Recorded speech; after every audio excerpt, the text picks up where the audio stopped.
Hi guys, welcome back to my channel where the gnomes live. This is Sharon Oyella, and today we're going to be transforming a Victorian porcelain doll into this witch here that I have in my hand. So I've named her Matilda. She used to be quite a bit taller and she's still poseable. I've changed her face completely. I've given her a new neck, new hairdo, and some new clothes. And I'm going to show you how I did all of that in this video. But first, let's take a look at her old family. So this used to be her husband, and you can see they're not even the same height anymore or the same size heads. So they're no longer together. I might bring him up to her speed in a future video. And just to put those minds at ease, I know there's going to be a few people out there that are not going to be happy that I took that doll and changed her, but she was mass produced. There's nothing special about this doll. You can still get her today. She's on Amazon, Etsy, eBay. So just because I changed my doll doesn't mean that she no longer exists. You can still get her today. However, I only have one Matilda, and I think she's one of a kind. You can make one as well, and I'm hoping that this video will help you do that. So I'm going to be using Sculpey clay to change the face, and if you don't have any clay on hand, I have another video here that shows you how I did this doll. This is Radagasta Brown without any clay, and I'll put his video link in the pinned comment below. Alright guys, we're about to get started, so let's take a look at the supplies. I'm using a doll, and like I said, I'm using Sculpey clay. You can use any clay of your choice. I'm also using fine tip felt pans, scissors, pliers, antique white, red, and black acrylic craft paint, white glue, masking tape and foil. Now that's just for her hat itself. And then you'll need some fabric for the clothing. I suggest using thinner fabric like I have here. This is a scarf that I found in a thrift store. And her hair is made from yarn. Alright my friends, we can get started. Remember there are detailed timestamps and links to this project in the pinned comment below. Alright, so the first thing I have to do is shrink her down a little bit. She's about 5.5 to 6 inches tall. So I'm just going to show you with one of my chairs I just recently made. She'll sit in it real nice, but she is too tall. Her legs are way too long. So I removed that pretty dress, and I'll save that for some other project. And these two, straighten out those legs, and I was just testing them out to see what they're made of here. I was pretty shocked the arms are made out of pipe cleaners. And I have to remove this foam stuff that has been wrapped in thread. So I'll just take that off. Straighten out the legs. And there's some heavier wire in there. And next comes the hair. It came off in one piece, and I just have to scrape off the glue residue. And I'm going to try her out here again, sitting her down in my chair, and then I'm going to adjust her legs accordingly. So I just have to fold the wire up on itself. So just folding it up, making sure that I still have poseable legs, because I want her knees, below the knees, to be able to fold down in front of the chair, like she's actually sitting in the chair. So once I got that figured out, then I'll just use my pliers and squish those wires together inside so they won't go anywhere. And this is a heavier gauge wire, so they're pretty much stuck in place now with my plier work. And the arms, I do have an idea for these, but they might have to wait until the next video. For now, let's just move on to the next step.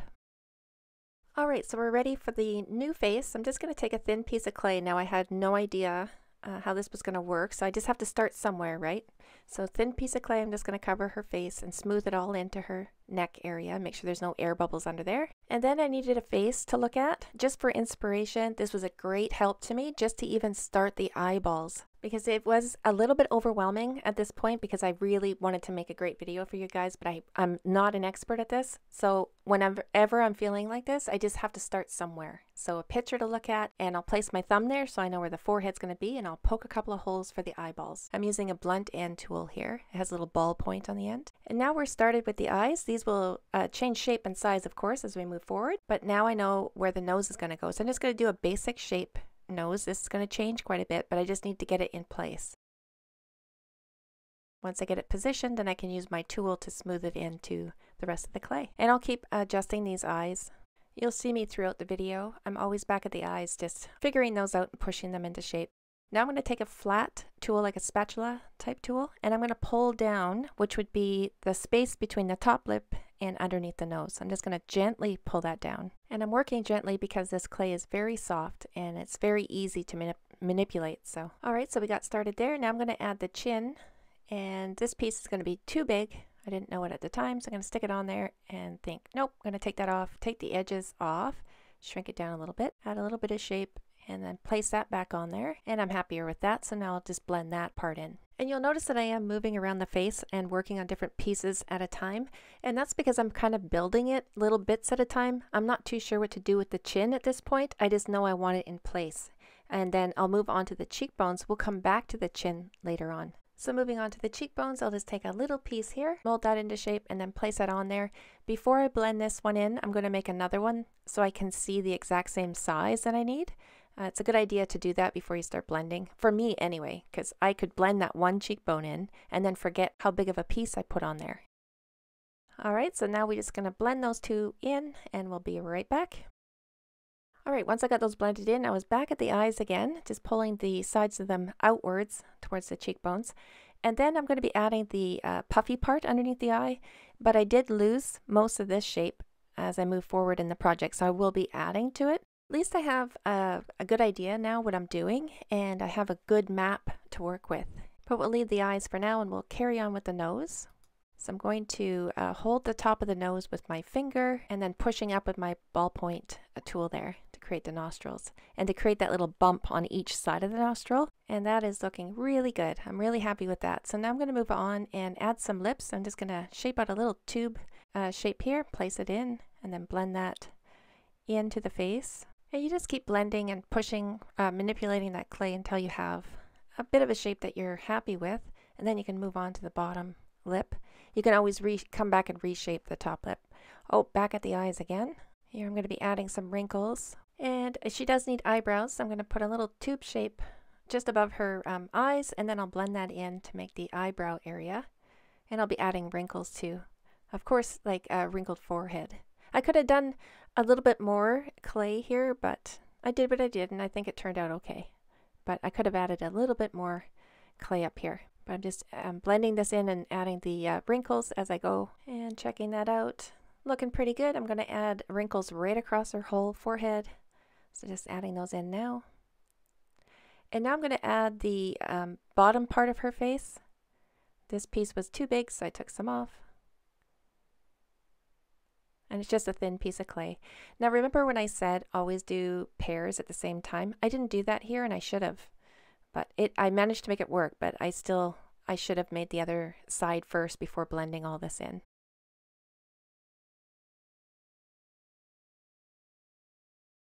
So let's take a look here. That's a good shape. So now I'm going to do the other side. I'm going to blend all that in and then we'll work on the wrinkles. And for the wrinkles, I did have to look up another inspirational photo, and I found this one here. I absolutely adore this man's face. I am so in love with that face. Oh my goodness. Anyways, now I have a good idea on which direction the wrinkles are supposed to go and how deep some of them should be and all that great stuff. So I'll work on that next. As I was doing this part, I was thinking about her life and how she's earned all these wrinkles. Absolutely beautiful.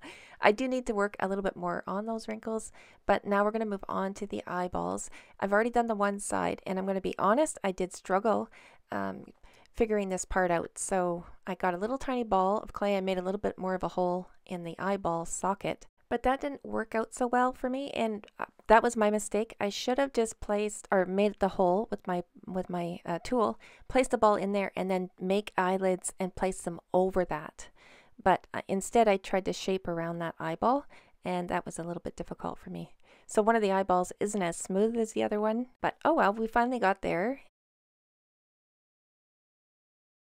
So now I'm going to add this little piece here underneath the eye. Remember I told you I want to add those little bit of a puffy area. So I'm just adding that now. I'm going to blend that in. But I would suggest looking up how to do clay eyes on YouTube, because I'm not the best teacher when it came to that part, right? Kind of messed that up. Anyway, little piece around the mouth there, just creating a little bit more of a puffy area that I could work some wrinkles in and kind of work around the lips there. So there we got both sides of the face done, and now I'm going to be adding a little bit more to the bottom lip. First I'm going to add some wrinkles to the chin, but there's my little lip right there. So I'll just place that in and I'll blend that in. So I think the most difficult parts of working faces is we overthink them. We can always add to them, right? And if we get frustrated on one part, always move on to something else that you can do, and then we can come back to the part that we're struggling with. Alright, so she got done, and I did put her in the oven for about 15 minutes, and I was worried about the foam parts around her, but they came out just fine. And then once she was cooled down, of course, now I'm going to paint her face, and I'm using antique white, a little drop of red, mix it up really well, and I did give her 2 coats. So her face got 2 coats of paint, And then I did paint the whites of her eyes off camera, and now I'm ready to paint in the colored parts. And I'm going to use these fine tipped felt pens that I found in the dollar store, and I'm going to go with brown eyes. So this eye that I'm working on right now is the one that isn't as smooth as the other one, so I kind of messed it up a little bit. So to get in those little tiny white parts of the eyes, I'm using the awl.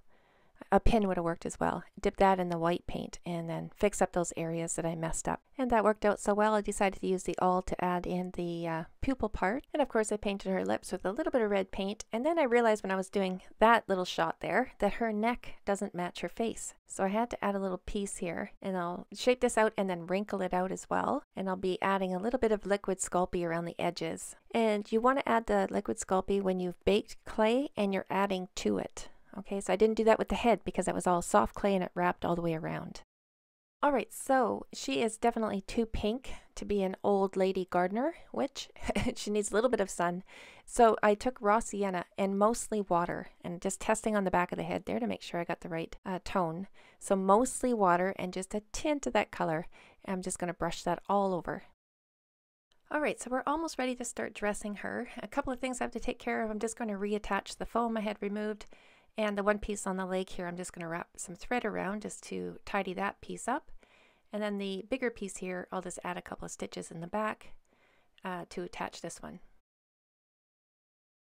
Alright guys, I did add 2 pieces of thin wood to the bottom of her shoes to help her stand up some because adding the clay made her more top heavy. I later removed these because they weren't working. The balsa wood that I used started cracking. You can use cardboard for this step, or you could just add something underneath her dress that will help her stand up, but I just wanted to add that now because you're going to see these in the next clip, and I'm not going to explain them very well. But that's what happened. As I added these, I later removed them because the balsa wood started cracking. Okay, so I'm ready to start dressing her. Now I changed my mind about this little piece here. I was originally going to make this part of her outfit. So I just made a little ring there, and I was going to attach the bottom of her dress to it so it would sit nicer. But I later found when I was attaching these pieces here, I was going to go for a puffier look, and then I decided to go for a more raggedy look. So I was just designing as I go here. So I was going to wrap that skirt up underneath that ring there and then add more to it. But I later changed my mind, so I'm going to remove it here in a minute. And this piece of fabric, of course, is see-through, so I have to add a couple more layers. And I'm just going to wrap it around and kind of pleat it as I'm going. And then I will just add some stitches to it right underneath her arms there. So here's where I'm deciding to remove this metal piece. I am going to bulk up around her skirt near her waist with this little piece of fabric. I'm just going to roll it and make a long strip out of it. So I'm going to roll it up. And then I'll wrap that around her waist and add a couple of stitches to hold it in place. And that will make her skirt sit the way I want it to. So I just did a couple of stitches there to hold it in place, and now I'm going to remove this ring with my pliers. And because I had wrapped the other end of the ring around her waist, I'm just going to roll it up with the needle nose just so it's nothing sharp sticking through. So there we go, we got the skirt on, and I'm really happy with how it's looking, and I'm deciding that the raggedy look is the way to go. So for the sleeves, I'm just going to take a piece of fabric here, and I rolled up the one edge so it would give me a tidy edge. And I'm going to wrap it around her arm and then bring it around her back, and I'm just going to sew that in place. So I'm going to do one sleeve at a time. And this is how you do it when you have no sewing skills. You sew the clothes right onto the body. I've done this many times. It usually works out really nice. So I'll do the other sleeve the same way, just rolling up the bottom cuff there to give me a nice clean edge. So I did go back in and I added a couple stitches around the wrist area just to hold those pieces of fabric in place so they won't be moving. So here's the original lace collar that came with her original dress, and I'm deciding I'm going to use it here. So I'll just add a couple of stitches in the back. And now I'm starting to do her cape, and I just did 1/2 at a time. So I was able to pleat it and then sew that into place. Now I'll do the other side. And I'll sew that into place. So we'll take a look at her cape. I think it looks great. I like the raggedy look of that, but most of it gets hidden by her hair, which I didn't think about. Anyways, I'm just going to start her hair here. I'm using yarn, and I just do a strip down the middle, and I'll place it right in that bead of glue there and just leave it hanging. And then I'm going to be gluing pieces over that, over the whole head. And of course there's many ways that you could do hair like this, right? This is just one way that I haven't done it this way exactly before, but I wanted that part down the center with a grayer colored piece of yarn to give her that sort of parted look. Okay, so now I'm going to glue down each side. So of course I did the other side as well. And now I'm going to be doing hair down each side of that part that I just put in. So I'm just adding a little bit of glue here, and I've already got my yarn ready to go. And I'll place it right in that glue on each side of that part. So when I do my next one, a little clump again, and you saw that I cut it straight on that one side, on that one end that's going to be sitting in the glue. So tiny bit of tacky glue here, and then I'll lay that right in there. And I keep going until I have the amount of hair that I want to have on her head. And then I went ahead and styled it, so I just pulled the front part back, and then I had a little moon charm, and I decided to glue that to the back of her head to make it look like it's holding her hair back there. And then her eyebrows, I drew those in with my fine tip gray pen, and I also did a couple of eyelashes. They didn't turn out so perfectly, but that's all right. Now we're going to make her hat, and what I'm going to do, I'm just going to fold this up, and then I'm going to wrap it around her head just so I can get the size of her head shape in there. And then once I have that figured out, I'll take off the excess and then hold it together with masking tape. And then once I got that held together, I can work the shape more. I did cut off the tip, and then I squished the top of the foil down into a cone, and you can see down in the corner there I have a phone. My phone has a few images of hats that give me inspiration. This one was getting a little bit too bulky, so I just split it right down the middle and taking my pliers to flatten that out, and now I'll tape it back together.